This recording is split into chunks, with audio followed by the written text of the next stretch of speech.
ফ্যাসিবাদের পুনর্বাসন যেন কোন রকমে এখানে হতে না পারে সেই ব্যাপারে অন্তত নিজেদের মধ্যে নিজেদের দৃঢ় প্রতিজ্ঞ থাকা। রাজনীতির কিন্তু একটা বহিরাবরণ আছে আর একটা অন্তর্নিহিত আবরণ আছে। একটা হচ্ছে বহিরাবরণ আর একটা হচ্ছে অন্তর্নিহিত তত্ত্ব বা পথ চলার যে নির্দেশনা। সেইটা বহিরাবরণটার মধ্যে আপনি অনেক কিছু শুনবেন, অনেক কিছু দেখবেন। যেমন এইমাত্র ইসলামী আন্দোলনের যে ভাই এখানে বক্তব্য দিয়েছেন, ওনার সঙ্গে আমার সালাম বিনিময় হয়েছে। আমি কিন্তু ওনাকে আস্তে করে বলেছি যে পীর সাহেবকে আমার সালাম দিবেন। রাজনৈতিক মঞ্চে কিন্তু আমি পীর সাহেবকে সালাম দেবো, তার সঙ্গে মোসাহাবা করব, কিন্তু বক্তব্যের সময় তো আমি আমার কথাটাই বলবো, উনি ওনার কথাটাই বলবেন। সেখানে অসৌজন্যতা কিংবা কোন রকমের ঘৃণা বা কোন রকমের রাগ ক্রোধ প্রকাশ পায়, এই জিনিসটা বর্জন না করলে তাহলে জুলাইতে যারা শহীদ হয়েছেন, 17 বছরের আন্দোলনে যারা গুম হয়েছেন, প্রত্যেকের প্রতি আমাদের ঘৃণা প্রকাশ করা হবে, প্রত্যেকের অবদানকে আমাদের খাটো করা হবে। আমরা নিজেদের কাছে ছোট হয়ে যাব। সুতরাং আমরা যেন সেই বিষয়টার দিকে ভালোভাবে মনোযোগ রাখি। আর যেটা বলেছি, একটা হচ্ছে রাজনীতির বহিরাবরণ, সেই বহিরাবরণের মধ্যে দিয়ে নানা প্রতিযোগিতা চলবে। সামনে নির্বাচন আসছে, এই নির্বাচন কোন পদ্ধতিতে হবে, কি হবে, সেটার জন্য যে এক্সপেরিমেন্টাল একটা সময়, পরীক্ষা নিরীক্ষার যে সময়, সেই সময়টা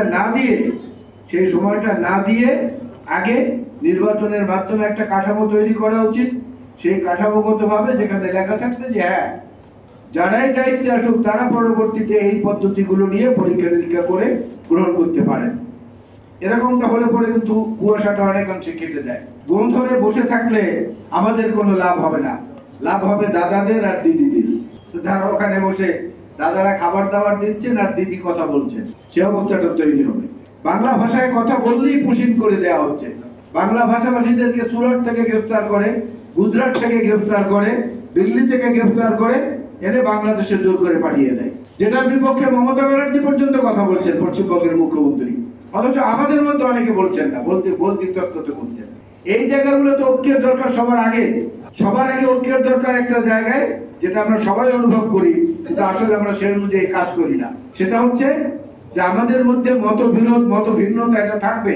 গণতন্ত্রের সৌন্দর্যই তো মতভিন্নতা না থাকলে, বিতর্ক না থাকলে সে সমাজটা তো মৃত সমাজ, একটা মরা সমাজ। কবরস্থানে যেমন কোনো কবরবাসী কথা বলতে পারে না, বিতর্কবিহীন সমাজের সাথে সেইভাবে কেউ কথা বলতে পারে না। সুতরাং বিতর্ক থাকবে, বিতর্কটাই হচ্ছে গণতন্ত্রের সৌন্দর্য। কিন্তু সেই বিতর্ক যেন জাতীয় স্বার্থে আঘাত না করে। জাতীয় স্বার্থে বা জাতীয় পর্যায়ে এখন যেটা সবার আগে দরকার, ফ্যাসিবাদের পুনর্বাসন যেন কোন রকমে এখানে হতে না পারে সেই ব্যাপারে অন্তত নিজেদের মধ্যে নিজেদের দৃঢ় প্রতিজ্ঞ থাকা। সেই জায়গাটা বোধহয় আমার জানা মতে এখন পর্যন্ত সব রাজনৈতিক দলগুলো আছে। তো এক্ষেত্রে তো আমাদের একটা জাতীয় ঐক্যমত প্রতিষ্ঠিত হয়েই রয়েছে। বাকি জিনিসগুলো আস্তে আস্তে যতটা এগুলো সম্ভব, সবার আন্তরিকতা আছে, সবাই আমরা চেষ্টা করছি। তার মধ্যেই একটু হৃদ্যতা, আরেকটু অনিশ্বর, খণ্ডতা, বিসর্গ, চন্দ্রবিন্দু এদেরকে যুক্ত করে যদি একটি নতুন শব্দ, একটি নতুন বাক্য, একটি নতুন গল্প, একটি নতুন ইতিহাস সৃষ্টি করা যায়, সেটাই হবে আমাদের বাংলাদেশের সমস্ত মানুষের জন্য কল্যাণকর একটি ব্যবস্থা।